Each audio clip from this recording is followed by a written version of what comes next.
Yine konak geldi Lezgi dayı bize, özüyle getirdi çiğninde bir kise.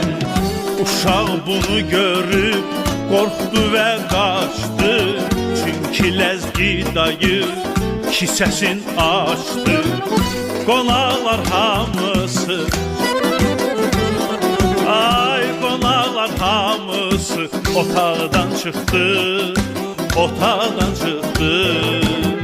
Hadi uşaq niye böyle əsirsən uşaq? Kişi olmalısan, başa düş uşaq. Lezgi